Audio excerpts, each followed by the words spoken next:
부동산 시장은 새 정부가 들어서고 가장 많은 관심이 쏟아지는 분야 가운데 하나입니다. 전남에서는 기존과는 다른 분위기가 감지되고 있는데요. 앞으로 전남 부동산 전망을 송하영 기자가 짚어봤습니다.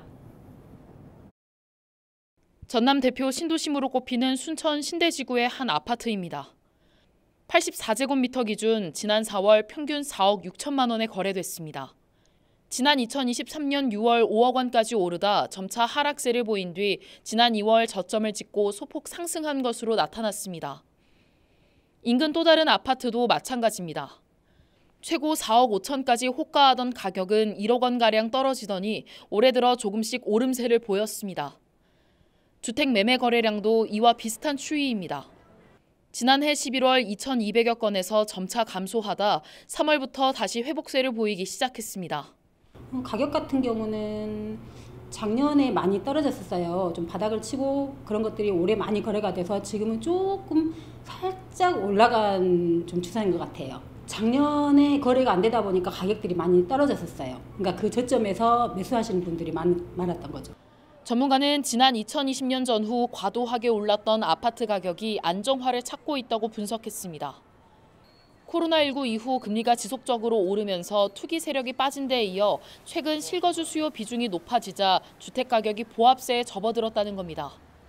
그러면서 앞으로 가격이 크게 오르기보다 적정 수준에 형성될 것으로 내다봤습니다. 이와 더불어 전남의 악성 미분양에도 긍정적 변화가 예측되고 있습니다.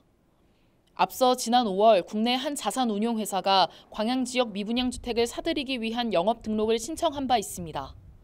이른바 CR리츠로 미분양 주택을 사들여 임대로 운영한 뒤 부동산 시장이 회복되면 매각해 수익을 내기 위해서입니다. 전문가는 임대로 집을 구할 수 있게 되면서 금리 부담이 줄어 거래가 활발해질 가능성이 높을 것으로 전망했습니다. 지금 현재 금리가 상당히 올라와 있는데요. 그 금리에 대해서 조금 상쇄시키는 그런 효과도 있을 것 같고요. 바로 투자가 아니다 보니까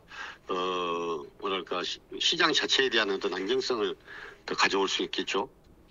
이재명 대통령은 후보 시절부터 부동산 정책에 대해 공급 확대와 실수요 보호, 시장 안정을 강조했습니다.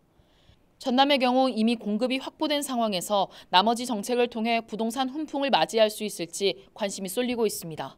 헬로티비 뉴스 송하영입니다.